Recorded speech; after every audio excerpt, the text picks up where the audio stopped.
La revolución liberal que puso fin a la dictadura de Antonio López de Santa Anna en 1855 tenía el objetivo de crear un Estado nacional fuerte, sustentado en la soberanía popular y en las libertades individuales. Este objetivo le dio a la Corte un papel sumamente relevante en nuestra vida pública, porque la Corte se convertiría en el garante judicial de los derechos fundamentales de los mexicanos. Al mismo tiempo, la Suprema Corte, en el contexto de esta nueva revolución liberal, sería vista como un poder igual a los otros dos, al Ejecutivo y al Legislativo, pero también se vería mucho más expuesta a los vaivenes políticos de la época. De entrada, por el nuevo sistema de elección popular de los ministros, pero sobre todo por la tarea que se le confió al presidente de la Corte como virtual vicepresidente de la República, como el sustituto en ausencia temporal o permanente del presidente constitucional. Como veremos en este capítulo, esta tensión entre la tarea constitucional y la tarea política de la Corte pondría a los ministros en una situación muy difícil ya para la época de la República restaurada y sobre todo bajo la presidencia del ministro José María Iglesias.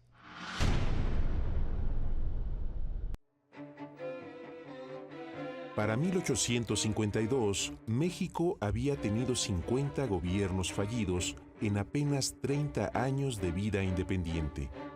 Casi todos producto de sublevaciones armadas y 11 de ellos encabezados por el general Antonio López de Santa Anna.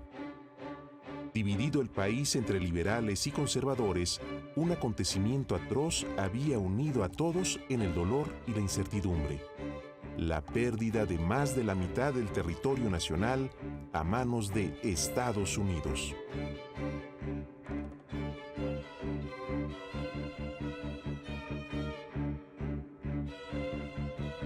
Y bueno, la pérdida de la mitad del territorio sí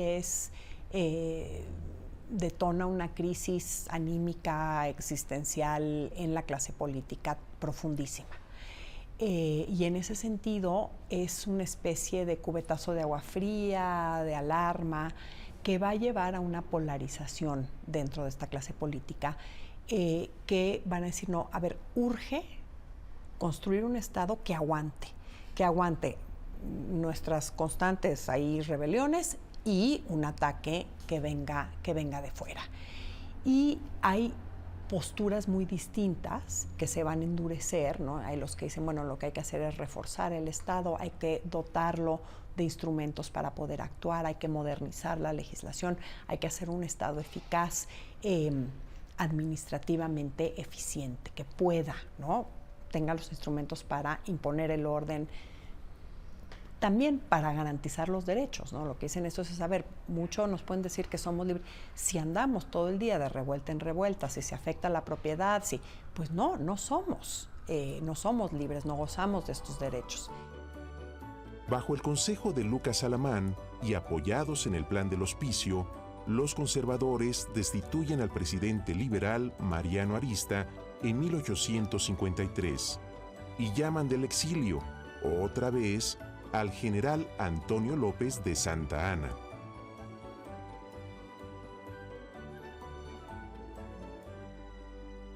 Lucas Alamán decía, somos conservadores porque queremos conservar lo que queda del país, el país que vosotros habéis destruido. Entonces le dice a Santa Anna, venga usted y tenemos que organizar un gobierno que mantenga la integridad de la República. Hay que pensar que son 30, 40 años de independencia y ningún gobierno ha durado ni siquiera 5 años. O sea, están siempre en golpes de Estado, siempre en una inestabilidad tremenda. Y curiosamente, el hombre que salva cada vez la situación en la República, que se está cayendo cada rato, es Santa Anna. Entonces, Lucas Alamán era un hombre pragmático, pero un hombre que había pensado al país mucho tiempo. Ya para esta época en que regresa Santa Anna, en 1853, ya escribió su Historia de México. Y lo que le dice a Santa Anna, nada de elecciones en ningún ámbito, ni municipal ni general. a usted se le van a entregar unas bases para la organización de la República Mexicana mientras se publica la nueva Constitución, que nunca se publicó. Instalado en la presidencia para abril de 1853, Santa Anna asume poderes dictatoriales mediante unas bases para la administración de la República, que suprimen el Congreso y las legislaturas y permiten al Ejecutivo la reorganización de todos los ramos de la administración pública. Bajo este régimen, el único poder que sobrevive, porque disuelve el Congreso, disuelve las legislaturas, es el Poder Judicial. Sobrevive la Corte, pero Santa Anna pues no está por la labor de permitir la existencia de una Corte independiente, etc. Y entonces Santa Anna interviene directamente en la Corte, remueve a 2 ministros, nombra a sus reemplazos, prohíbe a todos los funcionarios del Estado criticar al gobierno, hace una serie de cosas que afectan ese prestigio, esa imagen pública de la Corte, la convierten como en una especie de tribunal supremo, en teoría, subordinado en realidad al presidente. En junio de 1853, la repentina muerte de Alamán, por una parte, más la naturaleza propia de Santa Anna, convierten a su gobierno en una franca dictadura. El 1 de marzo de 1854, el descontento provocado por la tiranía santanista toma forma en el Plan de Ayutla, encabezado por los militares Juan Álvarez y Florencio Villarreal. El movimiento, circunscrito en principio al estado de Guerrero, se expande rápidamente por buena parte del país. Con la incorporación de Ignacio Comonfort, ese movimiento ya se volvió de carácter nacional, porque bueno, él era un comerciante veracruzano que estaba teniendo diálogo con muchas personas, tanto en Veracruz, en Oaxaca, en Puebla, por supuesto, lugares en donde había crecido. Y a partir de todas esas relaciones le dio un carácter bastante regional, pero regional a nivel de conjunción de estados, confederó muchos intereses que estaban en contra de Santa Anna y logró llevar el movimiento hacia una perspectiva muchísimo más civil, porque en su principio el movimiento era prácticamente de carácter militar. El pronunciamiento de Ayutla es un pronunciamiento como todos los demás, ¿no? El gobierno ha violado, es una cosa tiránica, no sé qué, lo tenemos que destruir. Le vamos a pedir a Juan Álvarez que se ponga al frente y que llame a un congreso constituyente. No se distingue en eso de muchos de los movimientos que hubo antes, pero sus artífices lo transforman en una revolución. ¿Eso qué quiere decir? Que el gobierno que llega al poder mediante esta revolución es un gobierno que tiene un mandato popular para revolucionar, para cambiar las cosas, ¿no? Con el triunfo de la Revolución de Ayutla, en octubre de 1855, se imponía también un proyecto constitucional que aspiraba a brindar al país, de una vez por todas, el orden y la estabilidad que tanta falta le habían hecho. Estaba pensando no solamente en la experiencia terrible de la dictadura de santanista, que fue muy autoritaria, sino en que a lo largo de la primera mitad del siglo XIX no había tenido oportunidad ninguna constitución, ningún marco legal de poder florecer y de poder dar la estabilidad que se esperaba. Y por lo tanto, mientras no hubiera un marco regulatorio que fuera respetado y acatado por todos los mexicanos, ciudadanos y autoridades, mientras eso no existiera, no iba a poder existir un Estado de Derecho. Y al no existir un Estado de Derecho, cualquier persona que tuviera un grupo de gente a su mando podía llegar, dar un cuartelazo y hacerse del poder presidencial. Y bueno, eso repetiría hasta el infinito todas las problemáticas que había presentado México desde su independencia. La importancia de implantar un nuevo Estado de Derecho se dejó ver muy pronto con el decreto para el arreglo provisional de la Administración de Justicia a nivel nacional, elaborado por Benito Juárez, el nuevo ministro de Justicia y negocios eclesiásticos. El radicalismo de la Ley Juárez se notó especialmente en la supresión de los fueros eclesiástico y militar en todos los negocios civiles. Esto implicaba que a partir de aquel momento los juicios no penales que involucraran a miembros de las corporaciones más poderosas del país serían resueltos por la justicia ordinaria y ya no por sus propios tribunales, como había sido habitual desde la época colonial. Hay que imponer el principio de igualdad, que cuesta muchísimo trabajo, y para eso necesitas pues que todos sean iguales ante la ley.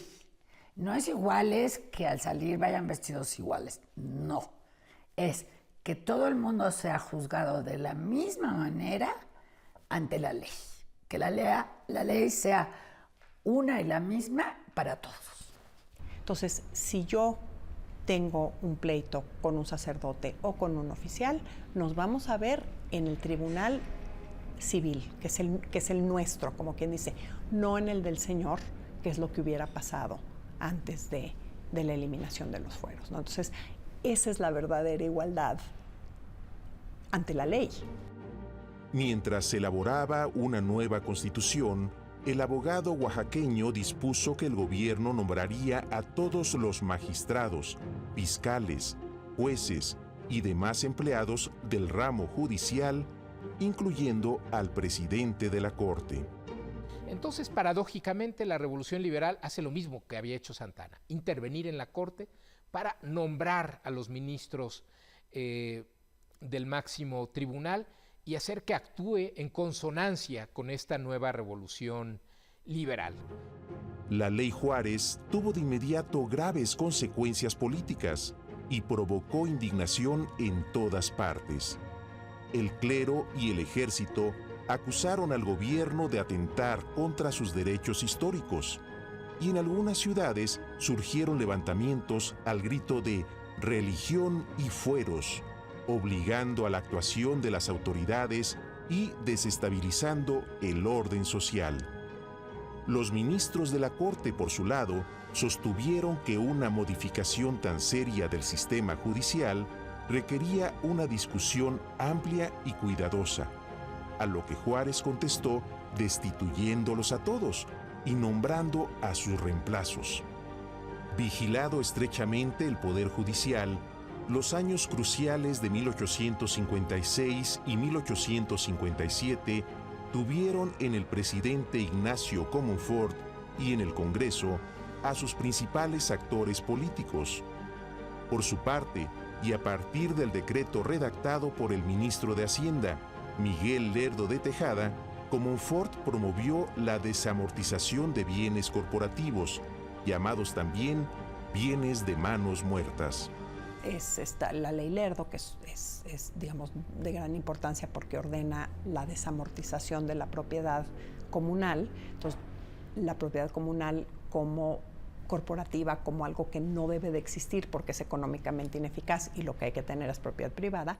No podemos tener una república de desposeídos. Los ciudadanos tienen que tener propiedad. Entonces, esto vamos a vender la propiedad de las corporaciones, porque no solo de la iglesia, también de las comunidades campesinas, para tener una bola de pequeños propietarios que se van a multiplicar y esos van a ser, ¿no? Los que van a sostener los pilares de la república. En cuanto al poder legislativo, bajo la forma de un Congreso Constituyente, se comprometió a debatir el programa de la Revolución Liberal, trasladando sus acuerdos finales a una nueva Constitución jurada el 5 de febrero de 1857. Entre los temas centrales de la nueva Carta Magna sobresalía la apasionada defensa de las libertades individuales, o como solían llamarse también, los derechos del hombre. Frente a la dictadura, la libertad del individuo.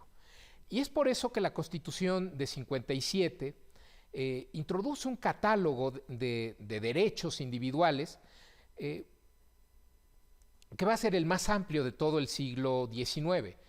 La Constitución de 36, la Constitución centralista de 36 ya había establecido un primer catálogo de derechos de los mexicanos, ¿no?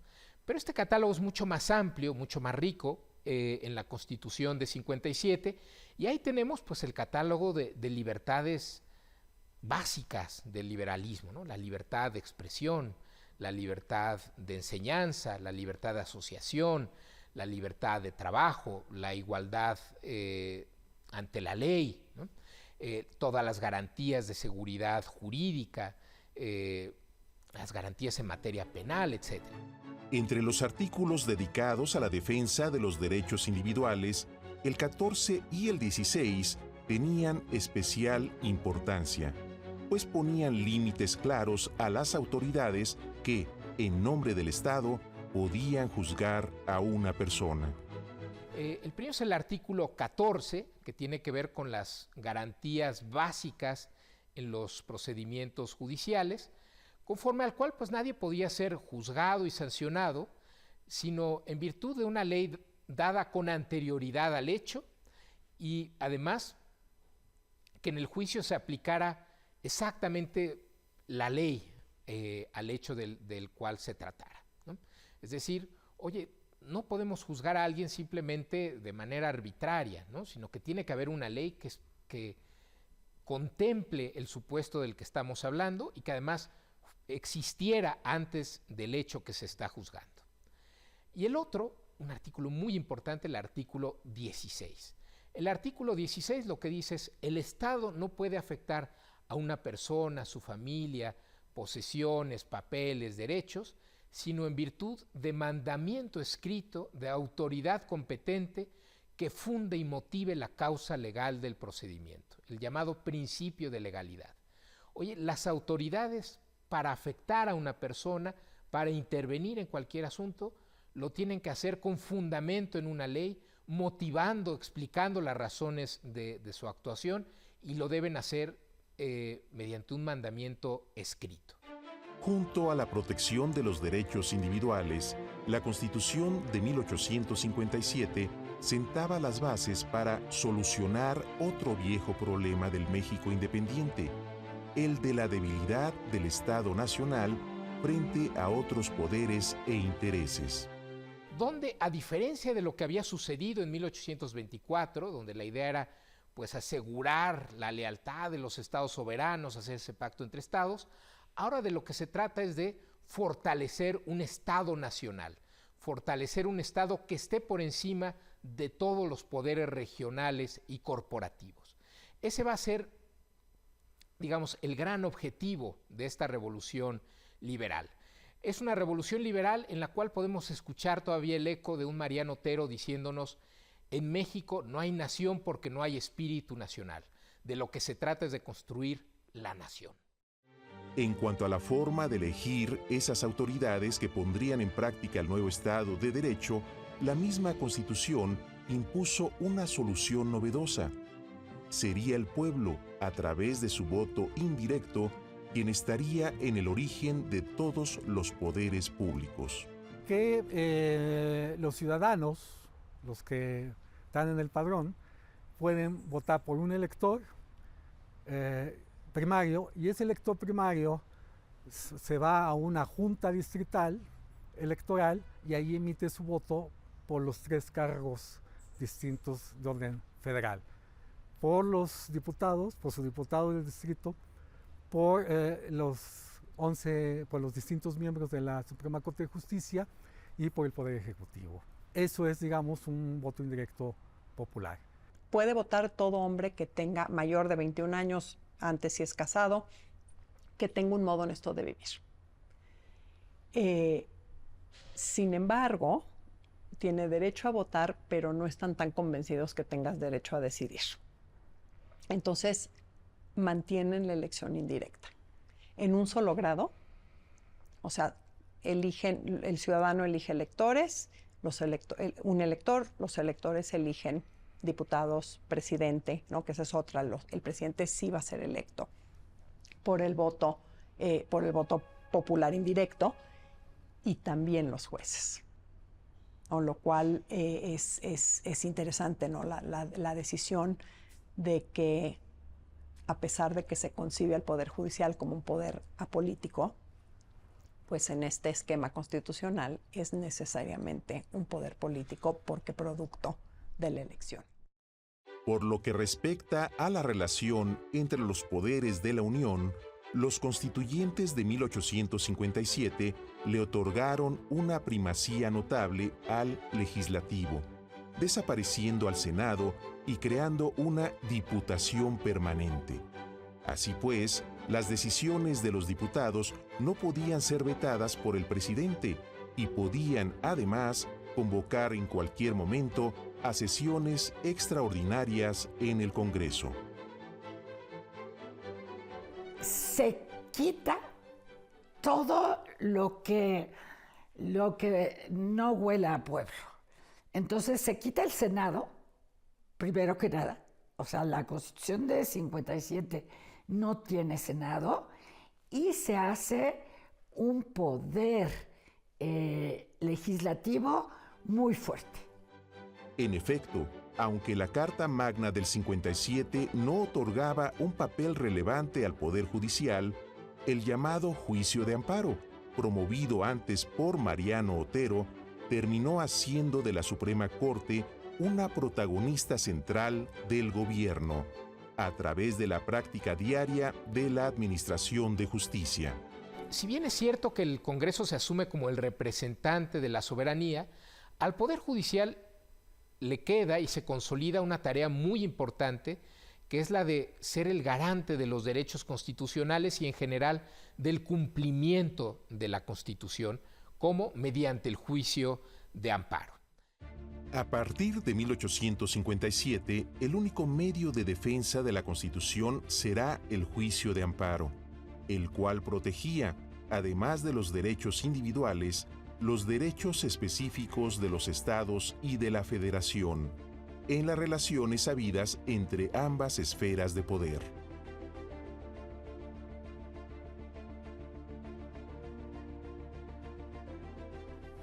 Porque necesitamos una protección contra las autoridades arbitrarias. Pues hemos tenido a Santana tanto tiempo, a muchos otros también. Entonces, ¿qué es lo que? Entonces es cuando viene el artículo 101, que dice: los tribunales de la Federación conocerán de todo acto que viole las garantías individuales, de todo acto de las autoridades federales que vulneren la integridad de los estados y de toda intervención de los estados federales, de la Federación, que intervengan en la autoridad federal. En la Constitución de 57 desaparece el viejo monopolio del Poder Legislativo como intérprete último de las leyes. Y este no es un cambio menor, porque a pesar de que el Congreso es fuerte, a pesar de que representa a la nación, a pesar de que es el que legisla, quien va a definir el sentido de las leyes, la interpretación correcta de las leyes, va a ser el Poder Judicial Federal y la Corte mediante el juicio de amparo. Entre las nuevas disposiciones relativas al Poder Judicial, una de ellas se convertiría en una fuente de graves problemas políticos en los años por venir. Según el artículo 79, el presidente de la Corte ocuparía el lugar del Ejecutivo durante sus ausencias temporales o absolutas, como si fuera un vicepresidente. Con ello, la presidencia de la Corte se convirtió de inmediato en uno de los puestos más codiciados dentro del gobierno. Entonces, claro, muchos políticos que aspiraban a llegar a la primera magistratura del país decían, pues, ¿cuál es el mejor camino? Pues ser presidente de la Corte, ¿no? Eso, pues, naturalmente politiza muchísimo este tipo de nombramientos. Pero además, si la elección tenía que pasar por colegios electorales, por el Congreso, pues se requería un perfil, un tipo de ministro muy distinto al de la primera mitad del 19. Tenían que ser personajes que por lo menos supieran navegar las aguas de la política nacional, que supieran movilizar electores, redes de apoyo, clubes políticos, periódicos, etc. El 1 de diciembre de 1857, el Congreso dio a conocer a los vencedores de la primera elección federal, celebrada bajo la nueva Constitución. Como era previsible, los nuevos miembros de la Suprema Corte tenían un perfil político, empezando por su presidente Benito Juárez, por entonces ministro de Gobernación. Junto a Juárez destacaban también Ezequiel Montes, representante de México ante el Vaticano, y Miguel Lerdo de Tejada, autor de la polémica ley sobre desamortización. Dentro del gobierno liberal surgido de Ayutla, las tensiones y desacuerdos aumentaron con el paso del tiempo en medio del profundo descontento que la Constitución de aquel año había provocado en muchos sectores de la población. A fines de 1857 tiene lugar una crisis política mayúscula, cuando el primer presidente electo bajo la Constitución de 57, Ignacio Comonfort, decide darse un autogolpe de Estado. ¿Por qué decide esto? Porque Comonfort pensaba que ya no existían las condiciones para asegurar la gobernabilidad del país, que la Constitución de 57 había creado un poder legislativo pues con el que iba a ser muy difícil lidiar, y porque además había un gran malestar en el país por el conflicto religioso, porque la Iglesia Católica había prohibido a todos los funcionarios del Estado jurar obediencia a la Constitución, en tanto la Iglesia Católica consideraba que esa Constitución violaba los derechos y libertades de la Iglesia. Entonces, Comonfort dice, no tengo las condiciones para asegurar la gobernabilidad del país, los militares me están diciendo que esto no va a resistir, y entonces Comonfort se apoya en los militares y da un autogolpe y dice, vamos a hacer una nueva Constitución más acorde a las costumbres del país. Tras darse cuenta de que el poder en realidad había recaído en el general conservador Félix Zuloaga, Comonfort dio marcha atrás, ordenó la liberación del presidente de la Corte, Benito Juárez, y renunció a la presidencia. De esta manera, y por mandato de la propia Constitución de aquel año, Benito Juárez se convirtió en el legal y legítimo titular del Poder Ejecutivo. Y Benito Juárez asume el Poder Ejecutivo, asume la presidencia de la República de manera interina, como presidente sustituto, y bueno, sale huyendo de la ciudad, Guanajuato, Guadalajara, después finalmente saldrá del país por el Pacífico, dará la vuelta para finalmente establecer su gobierno en Veracruz. Y en Veracruz Benito Juárez va a decir, yo soy el titular, el representante del gobierno constitucional, frente al gobierno golpista de los militares conservadores que han negado la Constitución de 57. A partir de ese momento vamos a tener una verdadera guerra civil. Esta guerra de reforma, así con mayúscula, es esta guerra. Por eso se le llama así, porque sí fue una guerra que dividió a las familias. Eso es lo que es una guerra civil, cuando se divide la sociedad en sus entrañas mismas. Dividido el país entre el gobierno liberal de Juárez y el conservador del general Zuloaga, cada cual se propuso instalar su poder judicial con éxito relativo. La guerra de reforma, que duraría 3 años, trastocó la vida de personas e instituciones, haciendo difícil y a veces imposible la administración de justicia en pueblos y ciudades. En el caso del gobierno conservador va a restablecer a la Suprema Corte tal como existía antes de la Revolución Liberal, antes de noviembre de 1855, y de hecho va a resolver algunos casos en plena guerra. Y del bando liberal, pues el bando liberal va a operar bajo condiciones de emergencia, y más bien la regla va a ser pues, que los tribunales superiores de los estados que se hubieran mantenido fieles a la causa liberal, pues resolvieran las controversias que se presentaran dentro de su jurisdicción. En diciembre de 1860, la derrota de las tropas conservadoras en la batalla de Calpulalpan abrió las puertas de la capital al gobierno del presidente Juárez, quien reinstaló allí su administración en enero del año siguiente. Por lo que toca a la Suprema Corte de Justicia, la elección de sus ministros por el presidente Juárez representó un verdadero problema, ya que algunos de ellos fueron acusados de conservadores y de colaborar en el golpe de Estado de 1857.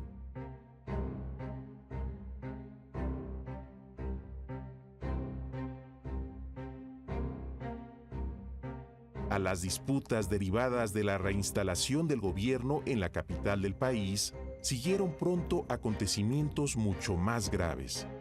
Con el pretexto de la suspensión del pago de la deuda externa, decretada por el presidente Juárez, el emperador francés Napoleón III autorizó la ocupación de México, imponiendo como emperador a Maximiliano de Habsburgo. Con el gobierno de Juárez transitando de un punto a otro en el interior del país y los conservadores apoyando al emperador extranjero en la Ciudad de México, la nación se dividió nuevamente en dos bandos, cada uno con su propio gobierno y cada uno con su propia Suprema Corte de Justicia. Bajo el imperio de Maximiliano sucederá lo mismo que durante el tiempo de la Guerra de 3 Años. Va a existir un Tribunal Supremo del Imperio y también, en teoría, formalmente seguirá existiendo el Poder Judicial Federal, aunque en realidad el gobierno liberal pues actuará con poderes extraordinarios. Incluso, pues, básicamente le dirá Juárez a los ministros de la Corte, pues cada quien refúgiese donde pueda, ¿no? Vamos a establecer el gobierno provisional de la República en Paso del Norte, en la frontera con Estados Unidos. En junio de 1867, con el fusilamiento del emperador Maximiliano y de sus principales colaboradores, los generales conservadores Miguel Miramón y Tomás Mejía, Juárez aseguró el triunfo definitivo de su gobierno sobre el Partido Conservador y entró victorioso a la capital del país el 15 de julio de aquel mismo año. A diferencia de 1862, cuando la intervención extranjera canceló la reinstalación del gobierno, la administración juarista pudo finalmente dedicarse a instaurar en la práctica la Constitución Liberal de 1857. Daniel Cosío Villegas insiste en la excepcionalidad de los personajes, y es cierto, ¿no? Que son, yo diría, estos hombres del 19, unos que se hicieron, ¿no?, a punta de esfuerzos, Altamirano, un Ramírez, estos hombres universales, ¿no? Altamirano es oficial, es diputado y es un gran novelista y crea este espacio para la creación de una cultura nacional que es el periódico El Renacimiento. Ramírez, que fue un formador, maestro, un periodista satírico increíble, un diputado súper radical. O sea, las visiones de Ramírez siempre son sorprendentes. Pero gente como Castillo Velasco, que es el gran defensor del gobierno municipal, de un gobierno municipal que tenga los recursos suficientes para funcionar, ¿no? Para que la República funcione en ese espacio que es el espacio real en el que se mueven la mayoría de los mexicanos. En efecto, la Corte de 1868 contaba entre sus miembros con varios de los liberales más destacados de su generación, como Vicente Rivapalacio, Ignacio Ramírez, José María Lafragua, José María del Castillo Velasco, Ignacio Manuel Altamirano y León Guzmán. Pero no solamente eso, muchas de sus sentencias dejaron ver lo poco dispuestos que estaban sus ministros a someterse a los dictados de los poderes ejecutivo y legislativo. Creo que lo más importante, al menos para lo que nos ocupa aquí, es mencionar su labor conjunta, sus decisiones colegiadas, que de alguna forma formaron una resistencia importante a Juárez.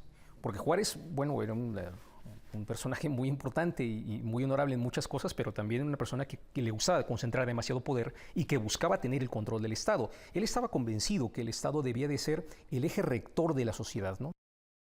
Por lo que atañe a la administración de justicia, una tarea pendiente era la de codificar los artículos contenidos en la Constitución, a través de códigos y leyes secundarias concretas, accesibles a todos los ciudadanos. Ningún constitucionalismo puede funcionar si no tienen leyes secundarias, detalles, en el esquema, digamos, tipo francés o romano, digamos, el esquema anglo funciona de otra manera.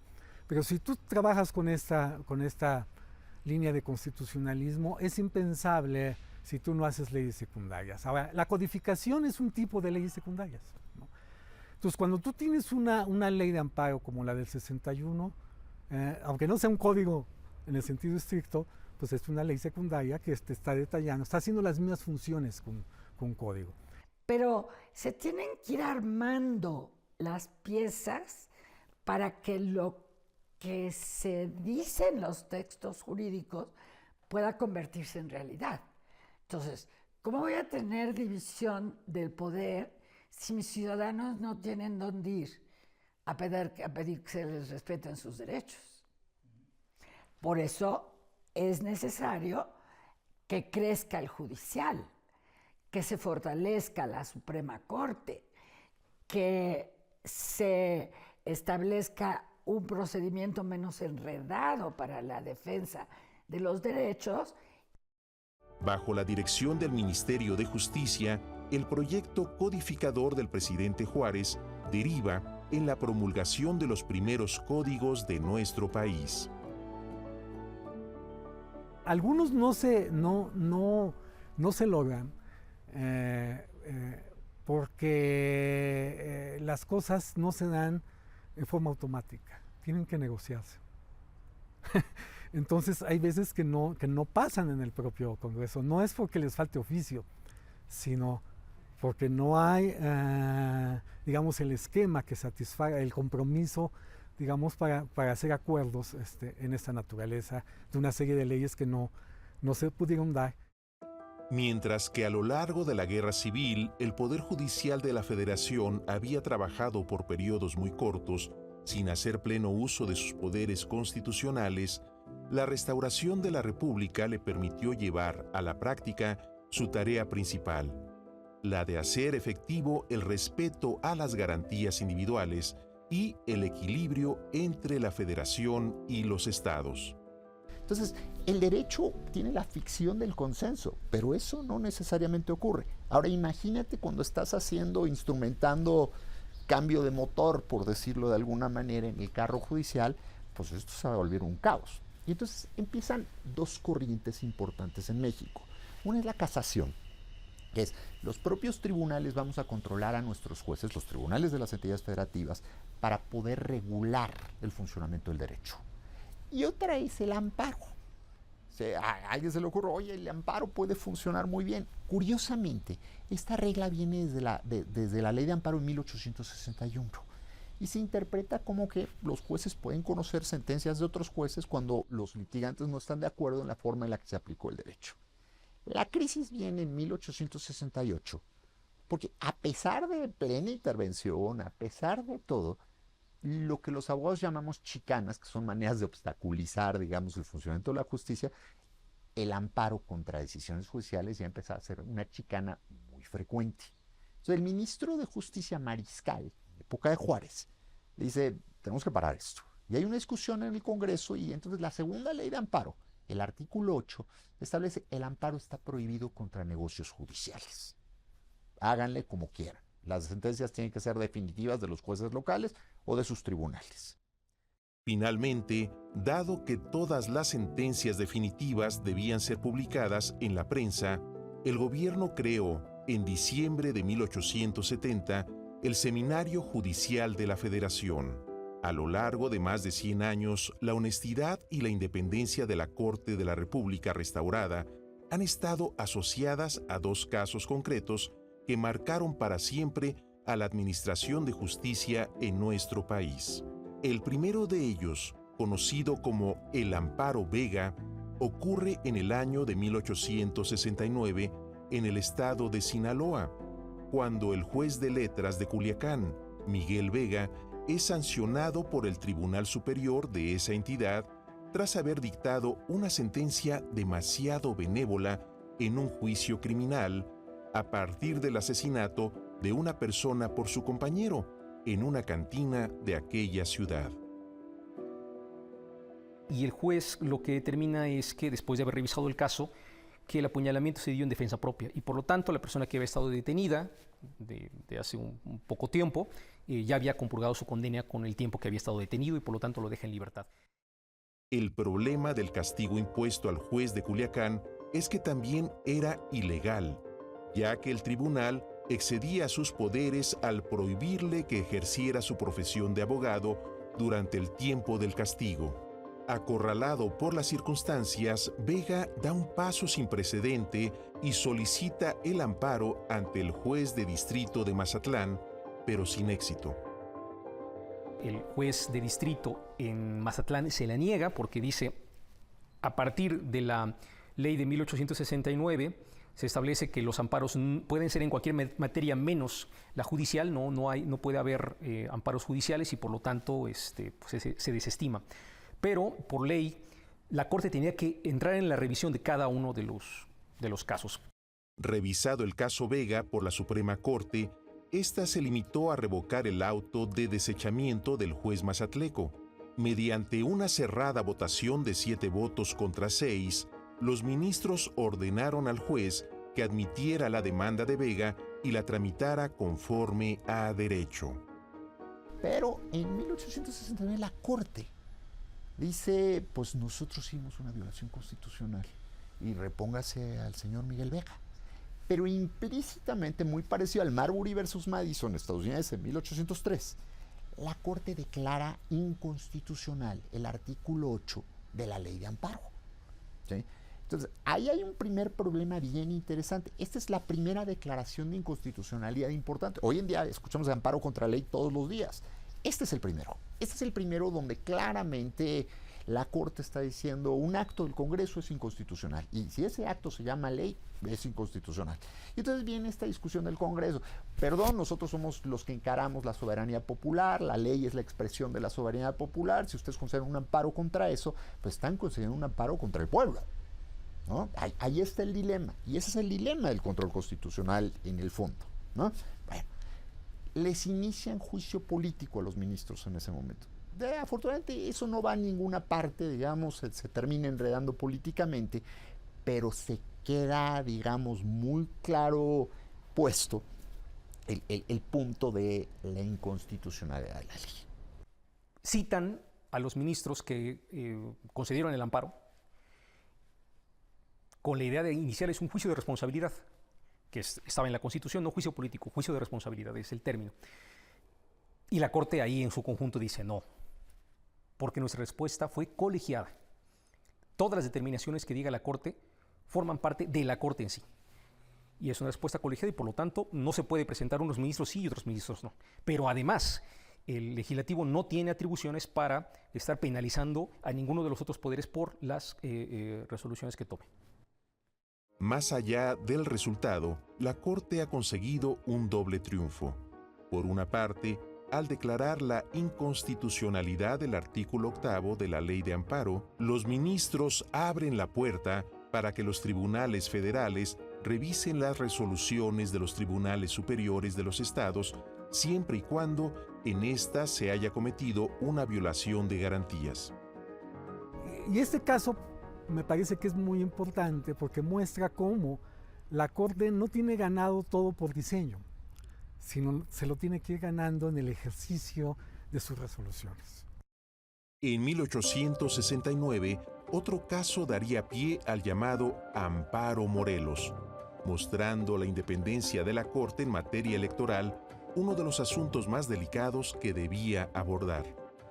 Por aquel año y con el apoyo de Juárez y Sebastián Lerdo de Tejada, el Congreso aprobó la creación del Estado de Morelos, nombrando al cacique Francisco Leiva como primer gobernador de ese estado.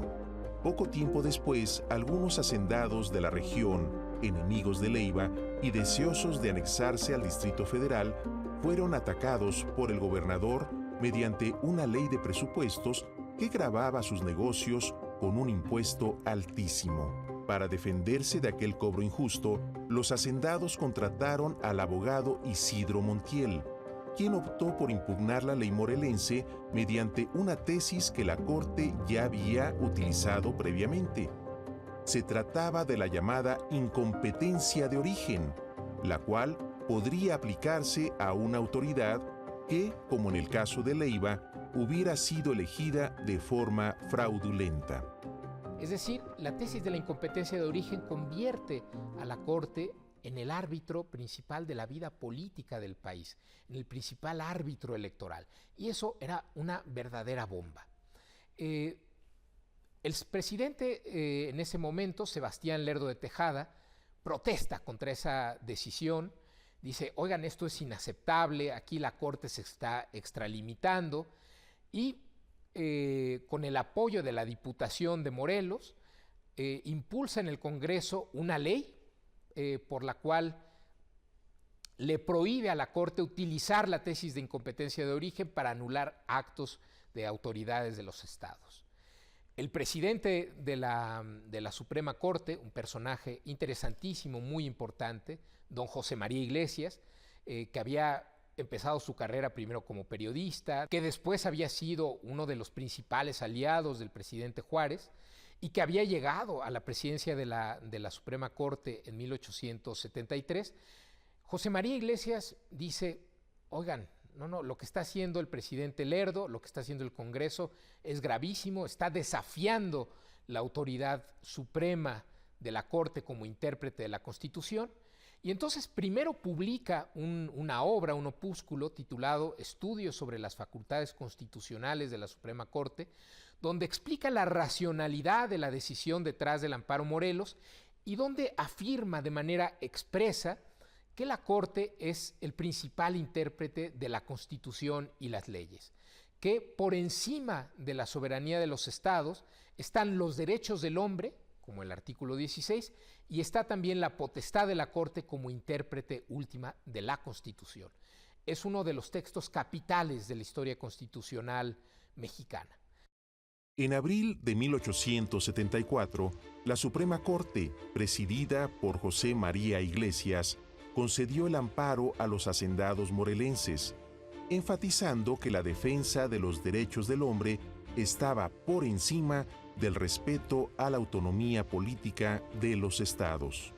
La Corte de la República restaurada, entonces, es una corte pues que a la luz, digamos, de la historia bicentenaria de este tribunal, parece casi extraordinaria por este nivel de independencia, con este atrevimiento con el cual se plantea como un poder igual a los otros dos.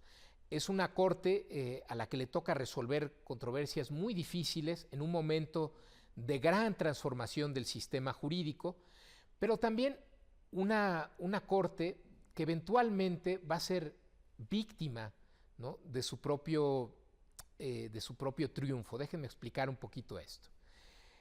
La tesis de la incompetencia de origen le daba a la Corte el poder pues, de juzgar la legitimidad de las autoridades, de revisar si el proceso de integración de órganos colegiados o si las elecciones para cargos públicos se habían realizado de manera adecuada. Y no nos olvidemos de que el sustituto del presidente de la República era el presidente de la Corte. Y ese cóctel se vuelve demasiado difícil de manejar para don José María Iglesias. Cuando muere Juárez en julio de 72, precisamente el presidente de la Suprema Corte, Lerdo, asciende a la presidencia y entonces inicia un periodo que uno podría pensar, o al menos las personas que estaban en ese momento podría pensar que tenía muchas cosas a su favor como para que reforzara la tradición liberal y concluyera la labor de Juárez. Sin embargo, es muy cuestionado el gobierno, la administración de Lerdo de Tejada, se le acusa de corrupción, de malversación de fondos, es una persona que reacciona con autoritarismo, su régimen es muy unipersonal, invade mucho la esfera de otros poderes, interviene demasiado en los estados y bueno, se busca una cantidad de enemigos tremendos y todas esas enemistades las recoge Porfirio Díaz en un nuevo movimiento cuando Lerdo anuncia su reelección para el periodo de 1876. Iglesias aprovecha su cargo para reclamar el derecho al poder ejecutivo ante una eventual renuncia del mandatario, tal como lo ha previsto la Constitución de 1857. Entre la ambición del ministro Iglesias y la silla presidencial se interpone, sin embargo, un rival formidable, el general Porfirio Díaz. Cuando Porfirio Díaz, contando con el respaldo de muchos militares liberales, pues termina imponiéndose sobre Lerdo, le ofrece a Iglesias reconocerlo como presidente a cambio del Ministerio de Guerra y la mitad del gabinete, pero Iglesias se monta en este papel como de presidente legítimo con base en la jurisprudencia de la Corte, y entonces ¿qué hace don Porfirio? Pues simplemente lo saca de la jugada, obliga a que también José María Iglesias termine en el exilio. Y entonces ese final dramático de la Corte de la República restaurada, de la Corte de José María Iglesias, va a poner fin a esta época de la Corte, a esta época en que la Corte se asume como un poder igual a los otros dos, como un poder políticamente activo, ¿no? Y vamos a entrar a otra época muy distinta, donde la Corte va a tener que jugar con un actor claramente hegemónico en el sistema político, que va a ser el presidente Díaz. Tras la derrota final del ejército lerdista y el ascenso inminente de Porfirio Díaz a la presidencia, el ministro Iglesias abandona el país y se refugia en la ciudad de Nueva York. Una etapa brillante de la Suprema Corte ha terminado y otra, muy distinta, está por comenzar.